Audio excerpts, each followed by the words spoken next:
Man, South Florida fans are so mad right now. In the world full of podcasts, he's the undisputed heavyweight champion of hot takes, an Auburn sports homer, master of the boog, and message board legend. Get your buttons buttoned and your hats flattened because the Top Button Podcast is about to kick off. And you don't want to miss your courtside seat.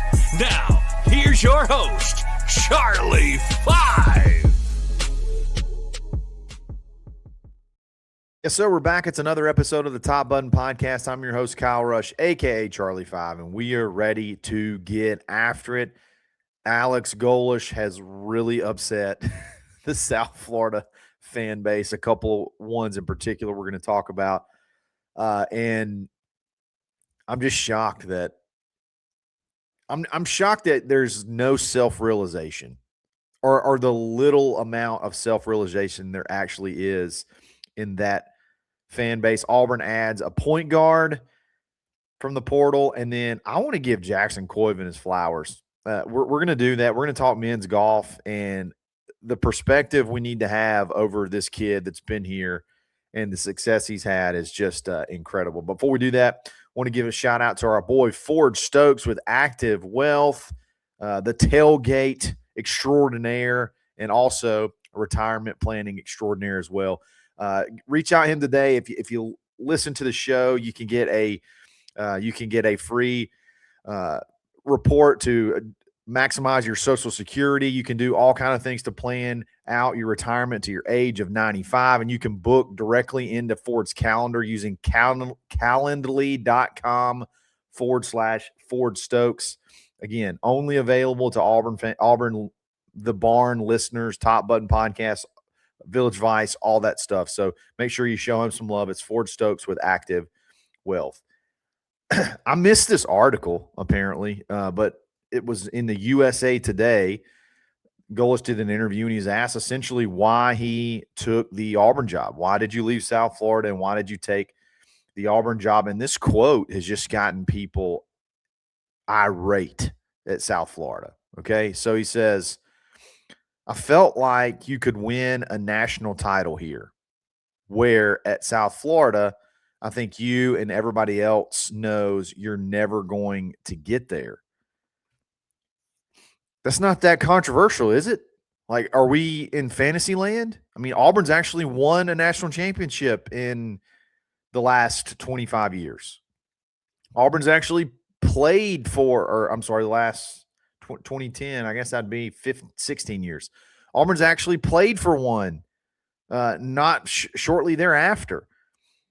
To think that you can win a national title at Auburn is controversial to South Florida fans, and you're more than likely never going to win one at South Florida, more than likely never even going to get to one.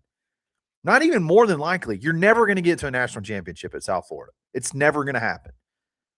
So for a coach, I know it's an unusual feeling because usually coaches at South Florida derail their career and get fired because it's such an awful job. I know that's what you're used to having, and you're not really used to having a coach actually be successful and be able to leave for another job. I think it's only happened twice in their history. You had Willie Taggart, who crashed and burned at Florida State, and then you have Alex Golesh, who brought South Florida out of the dark ages where you only win, 4 games in 3 years. It's not crazy to think that, hey, I've had success here. I want to take my next step. And like the ultimate goal of a college football coach is to go win a national championship. There's one South Florida fan in particular. His name's T-Bone Nation. He says, so he lied to my face. Right after he was hired, he did a meet and greet with season ticket holders. He told my wife, son, and imagine being a season ticket holder to South Florida. He told my wife, son, and myself he was here to win a championship and national title, and said he felt USF had a real opportunity to do that. He said that to everyone. The guy is a used car salesman and will say anything to anyone. Auburn will learn soon enough. What do you expect him to say? What do you expect him to say when he takes your job? Okay, do you say, he's like, hey, here's the deal. I'm thankful to be here. I'm trying to get to my next job from here. That's what I'm here to do. Would you have rather him said that? We're going to go win. We're going to try to win as many games as we can. And then, boom, I'm getting out of this conference. You just dropped off,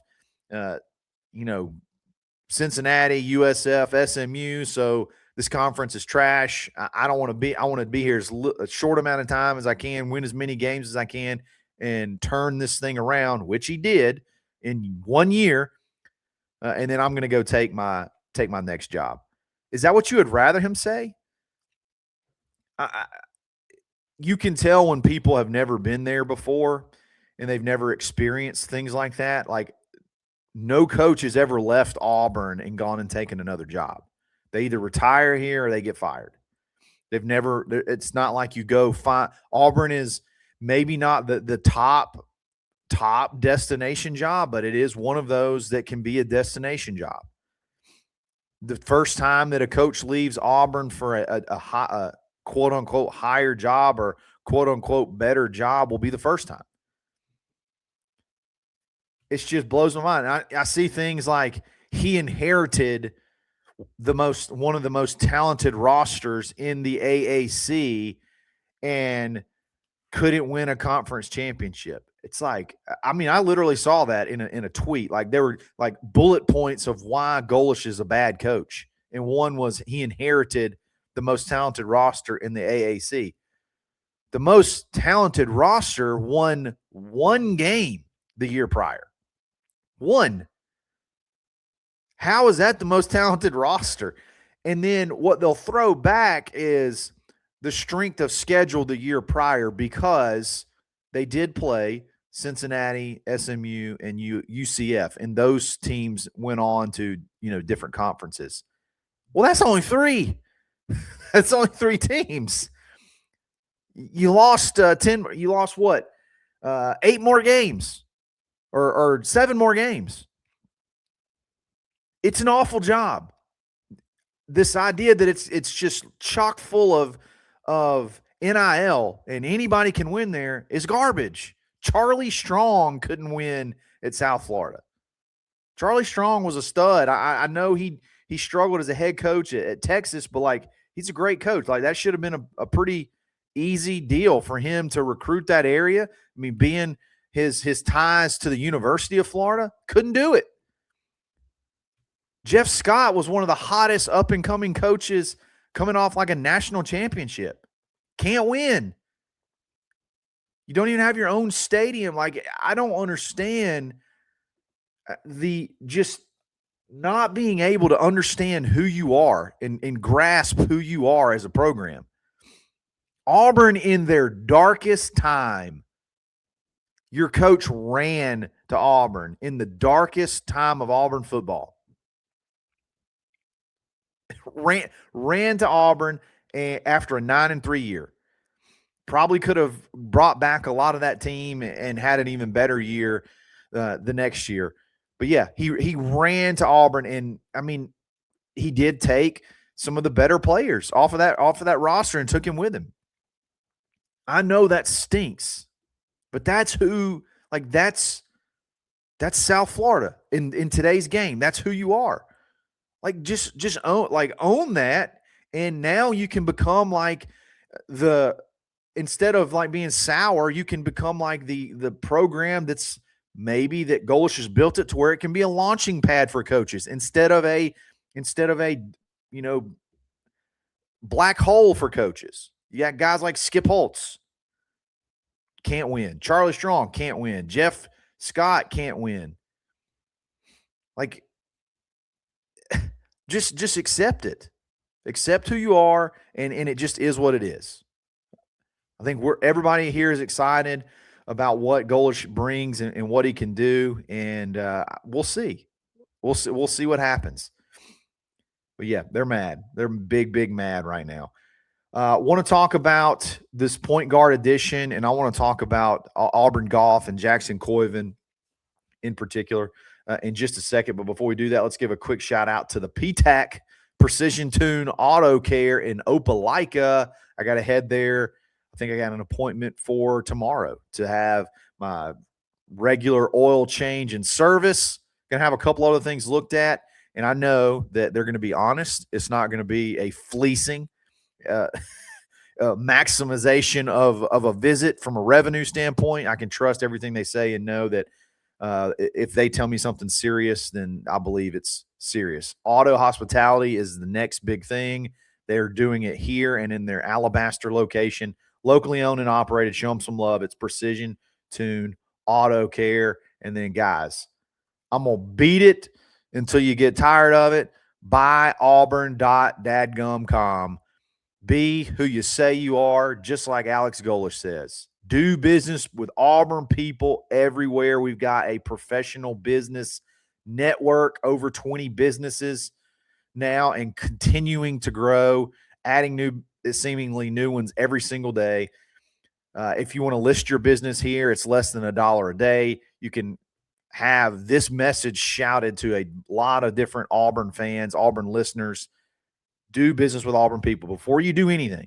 But if you need something, go to buyauburn.com first. See if there's an Auburn person on there that can handle it. Start there. Start at buyauburn.com. We'll be back right after this.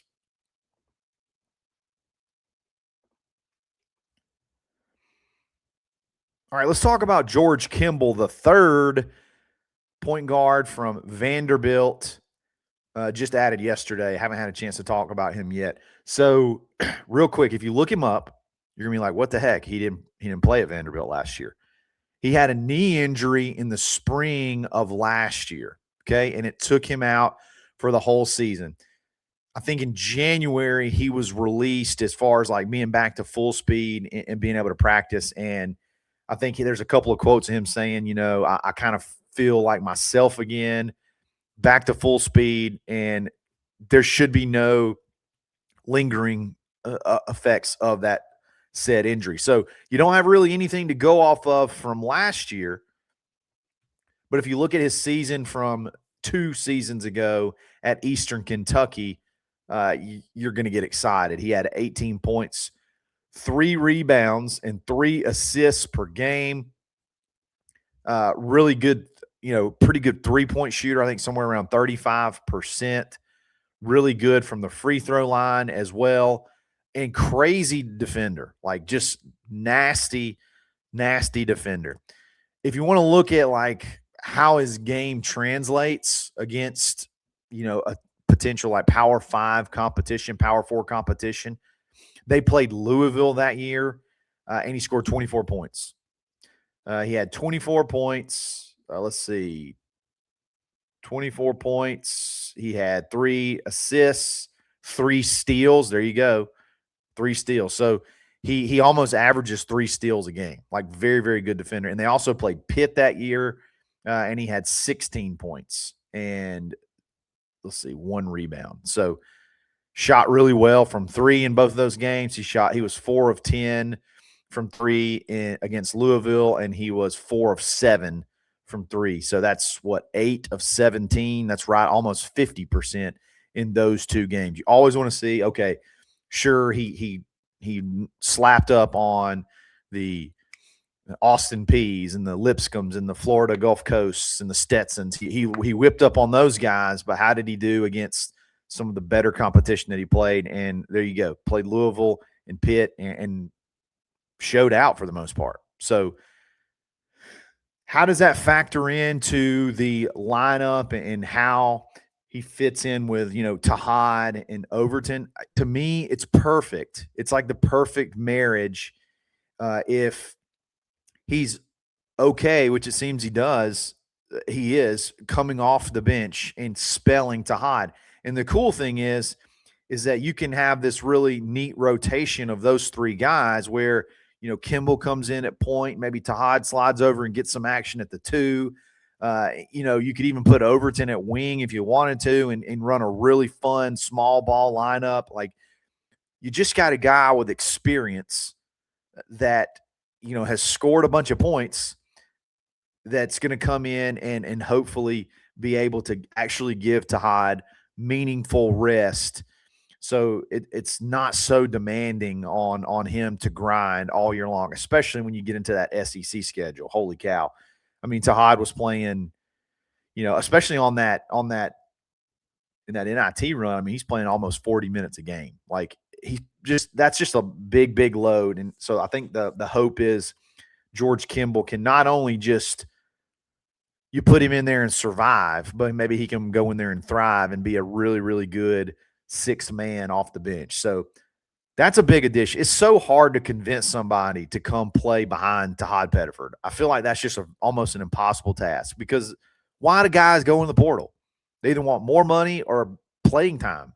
And so maybe he got a little bit more money, but it's not like the playing time was necessarily there. So they're going to have to find creative ways to get him in the mix. I think he can be a very, very it could be a really big addition for a multitude of reasons. So really good job to Stephen Pearl there for landing that one. Now I want to switch gears, and I know we rarely ever talk about golf. Okay, we rarely talk about college golf. We rarely talk about Auburn golf. And honestly, I've wanted to start an Auburn golf podcast. It probably won't be every day, but I may still do it if there's some interest. But Auburn golf is just on an incredible run, and in particular, Jackson Koivun. And currently, you're playing in the SEC championship. They finished round one. So the way the SEC championship works, they play it in Seaside in St. Simon's Island, but they play 3 rounds. Okay, and that will determine the individual champion. Okay, an individual, like we're playing as a team, but they do award an individual champion. So they do 3 rounds. That will determine the individual champion. And then they take the top 8 teams. So you got to finish as a team high too, the top 8. And then they go into a match play tournament where it's man on man, but it's team on team. Okay. So that's how you determine the SEC champion. That's how you determine the SEC championship individually and as a team. So they've completed round 1, and Auburn is just a couple shots back. They're 4 shots back as a team. Okay. All you got to do, again, you want to finish in that top 8. And then from the player, like from the individual standpoint, Jackson Koivun shot a 64 yesterday, 6 under. He's just so nails. He's only 2 shots back on the individual championship, and he's still got, 2 more rounds. Okay, so we're going to keep following that. They play today. They play the second round today, and hopefully they'll continue to play really well and get into the match play, because anything can happen in match play, and you have a chance to maybe win another SEC championship and just kind of propel you, give you some momentum into regionals for the national championship. And as those start to come out, we'll talk about that a little bit more. But I want to talk about Jackson Koivun for a second. Okay. We got statues of Cam Newton, Bo Jackson, Frank Thomas, Charles Barkley. And honestly, Jackson Koivun may have a more impressive resume on a collegiate standpoint than all of them, comparatively. Okay? Let's talk about this for a second. Right off the bat, in 3 years, he's won 10 collegiate tournaments, and individually. Okay? So I want to give you some context, a comparison to that. That's a pretty rare club to be a part of, double-digit wins. Okay? As a matter of fact, I think there's only 3, and it's Tiger Woods, John Rahm, and Phil Mickelson. Or it's a small group, but it includes those names: Tiger Woods, John Rahm, and Phil Mickelson. You heard of those names? Those guys are pretty good. He beat Tiger Woods. It was like a 30-year, 36-hole scoring record, okay, in a collegiate tournament.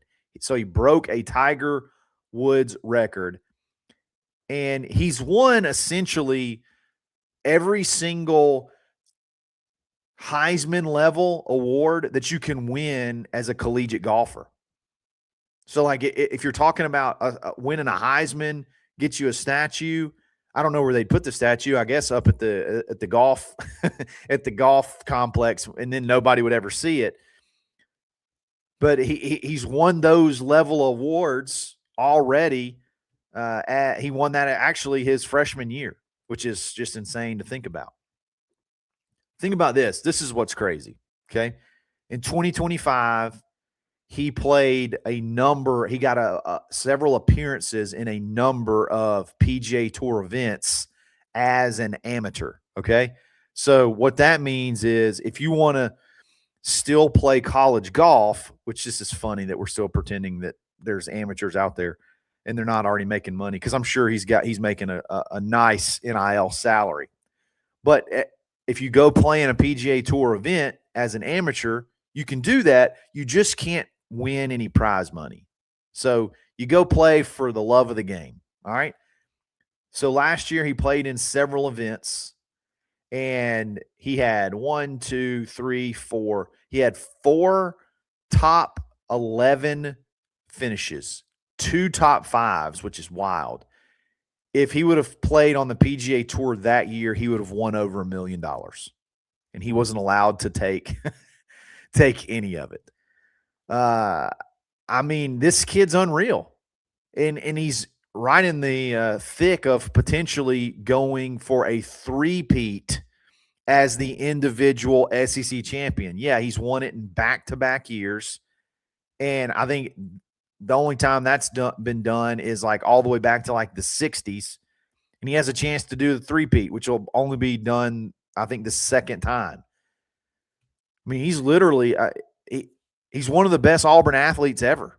If you look at it from across the board, if you compare his success to football, baseball, basketball, any of the bigger sports, he's had just as much success and potentially more success. Won a national championship, as a team, won an SEC championship as a team. Like he's incredible. So let's cheer him on. Let's cheer him on, see if he can go for the three-peat, and then cherish these last several moments because he's gone. He's already earned his PGA Tour card, and he's going on to hopefully light up the PGA Tour. And how fun would that be to be able to watch an Auburn guy, a young Auburn guy, play potentially high-level PGA Tour golf? We've already seen him do it as an amateur. So as a pro, where that's what he's doing full-time, and he's not – we're not playing pretend school and all that kind of stuff. Who knows how good he can be? So let's see how he does. Guys, really appreciate you listening. Let me know what you think about the South Florida fans. Let me know what you think about George Kimball III, and show some love in the comments to Jackson Koivun. Guys, have a great day. We'll talk again tomorrow. It's another episode of the Top Button Podcast. Stay buttoned. Thanks for listening, and drive home safely.